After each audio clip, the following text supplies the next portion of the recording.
친구와 멀어진 이유는 자존심이었습니다. 오래된 친구와 멀어지는 이유는 생각보다 큰 일이 아닐 때가 많습니다. 저도 그런 친구가 한 명 있었습니다. 젊을 때부터 참 가깝게 지내던 친구였습니다. 아이들 나이도 비슷했고 살림 이야기도 나누고 서로 힘든 일이 있을 때마다 가장 먼저 전화를 하던 사이였습니다.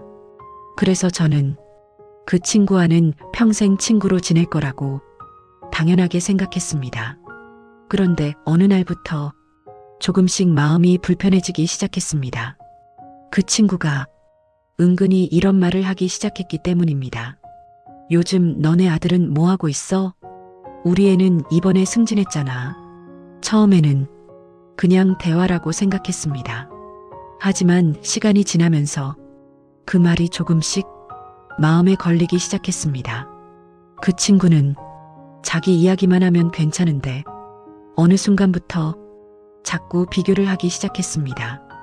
누구 자식은 어디에 취직했고 누구 집은 어디로 이사 갔고 누구는 노후 준비를 어떻게 했다는 이야기들, 그런 말을 듣다 보면 괜히 마음이 불편해졌습니다. 그래서 어느 날 제가 조금 퉁명스럽게 말했습니다. 사람 사는 거 다 비슷하지 뭐. 그 친구도 그날 이후 조금 달라졌습니다. 전처럼 먼저 전화를 하지 않았고 모임에서도 조금 어색한 분위기가 생겼습니다. 그러다 보니 저도 먼저 연락을 하지 않게 됐습니다. 마음속에서는 이런 생각을 했습니다. 왜 내가 먼저 연락해야 하지? 그 친구도 아마 비슷하게 생각했을 겁니다. 왜 내가 먼저 연락해야 하지? 그렇게 시간이 조금 지나자 그 친구와의 연락은 자연스럽게 끊어졌습니다. 처음에는 괜히 서운했습니다. 오래된 친구였는데 이렇게 끝나는 건가 싶었습니다.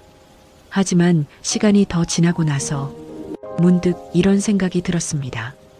우리 사이를 멀어지게 만든 것은 사실 큰 사건이 아니었습니다. 질투도 있었고 서운함도 있었지만 결국 가장 큰 이유는 자존심이었습니다. 먼저 전화하면 괜히 내가 지는 것 같고 먼저 말을 걸면 괜히 내가 더 아쉬운 것 같고 그래서 그냥 시간이 지나기를 기다렸습니다. 그렇게 기다리다 보니 친구 하나가 내 인생에서 사라졌습니다. 지금 생각해보면 조금 아쉬운 마음도 있습니다.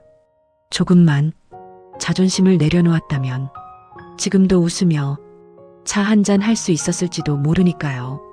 하지만 인생이란 게 그렇기도 합니다.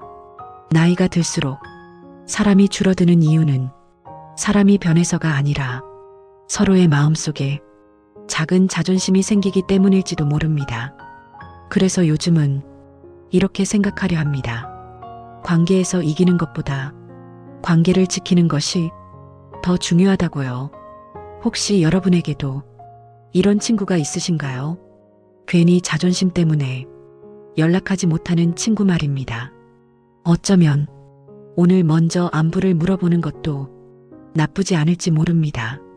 그리고 여러분은 어떠신가요? 친구와 멀어진 이유가 무엇이었나요? 댓글로 여러분의 이야기를 나눠주시면 같은 세대를 살아가는 우리가 서로에게 작은 위로가 될 수 있을 것 같습니다.